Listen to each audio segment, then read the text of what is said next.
Assalamualaikum warahmatullahi wabarakatuh. Dalam video ini kita masih membahas tentang metode yang dapat digunakan dalam array di JavaScript. Kali ini kita akan melanjutkan pembahasan tentang filter dan find. Nah, dua metode ini gunanya sama sebetulnya, yaitu untuk menemukan sebuah data dalam elemen array.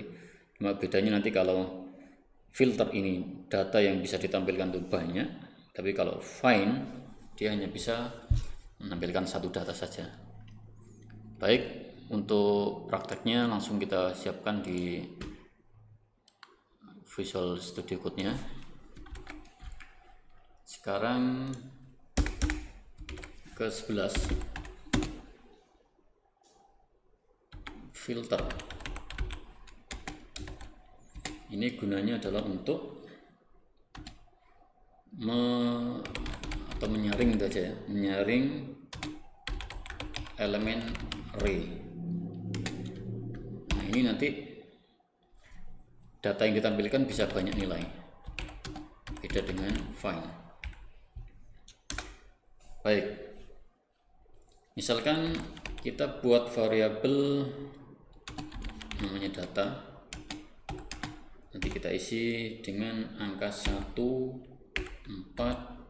2, 6, dan 20 misalnya. Kayak gini. Terus kita siapkan satu variabel hasilnya. Nah, gimana caranya? Misalkan saya ingin memfilter variabel data array ini tadi hanya untuk yang nilai elemennya lebih besar daripada 4. Jadi masukkan nama variabel array-nya, jadi data.filter nama metodenya. Kemudian kita gunakan function expression kayak yang di pembahasan for each. Function, kita masukkan parameter elemennya seperti ini.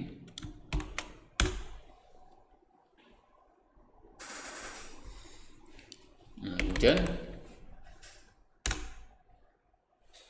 kita return elemennya, tapi untuk hanya yang nilainya lebih besar daripada 4.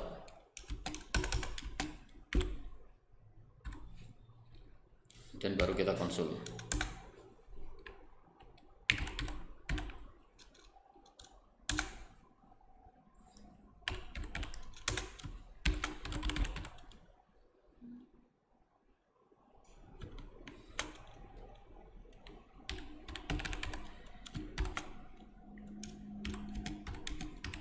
Oke, seperti ini.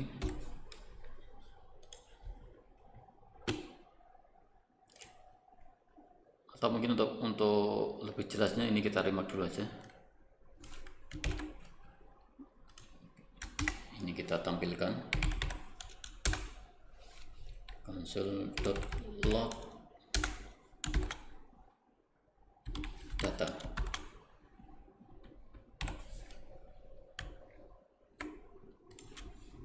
Join.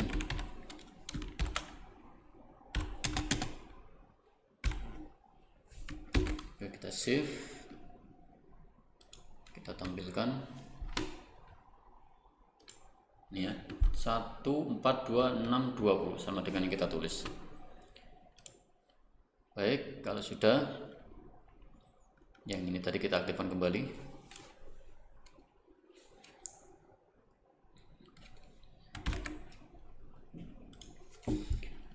Apakah nanti data hasilnya betul-betul akan menampilkan nilai yang hanya di atas 4, berarti 6 dan 20. Kita save, refresh. Ini kan data yang pertama, data awalnya, data setelah difilter di 6 dan 20. Yang 1 dan 2 karena nilainya di bawah 4 dia tidak tampil. Ya, perhatikan nilainya ini lebih dari 1. Jadi seandainya nanti nilainya ada lagi, dia akan muncul. Ya, tapi kalau find tidak bisa seperti ini. Jadi hanya satu data saja yang muncul. Itu bedanya dengan filter. Oke. Oke, sekarang kita lihat kalau menggunakan find bagaimana. Oke, kita remark dulu ini, kemudian kita copy aja di bawah. Yang ke-12 namanya find. Ini gunanya untuk menemukan elemen array, tapi untuk satu nilai saja, tidak bisa lebih dari satu nilai. Ya, sama kayak ini tadi. Cuman yang kita ubah hanya function atau metode filter tadi. Ini kita ganti dengan menggunakan find. Nah, oke. Yang lainnya tetapkan aja. Kira-kira hasilnya seperti apa? Kalau filter tadi hasilnya yang lebih besar dari 4 adalah 6 dan 20. Kalau ini apakah muncul dua-duanya atau hanya angka 6? Kita cek, kita save dulu. Kita tampilkan. Nggak bisa ya? Kenapa nggak bisa? Karena kita di dalam console.log-nya ini kita menggunakan join. Padahal ingat tadi hanya satu nilai. Join ini kan untuk menggabung beberapa nilai. Makanya ini kita buang aja. Kita save. Kita tampilkan hasilnya. Nah, muncul ya. Di atas 4 ada 6, ada 20. Tapi kalau find hanya angka 6 yang muncul. Tapi kalau filter, pokoknya di atasnya 4 mau berapapun data array-nya itu dimunculkan semua. Ya, itu bedanya antara penggunaan filter dan find. Sekarang bagaimana kalau misalnya angkanya atau datanya tidak ditemukan, misalnya lebih besar dari 40 misalnya, gimana hasilnya? Jadi dia akan memberitahu kita bahwa hasilnya adalah undefined, jadi ketahui, gitu ya. Jadi tetap berjalan, tidak error, hanya hasilnya adalah undefined. Kita kembalikan lagi. Baik, seperti itu. Mudah-mudahan dapat dipahami. Terima kasih. Assalamualaikum warahmatullahi wabarakatuh.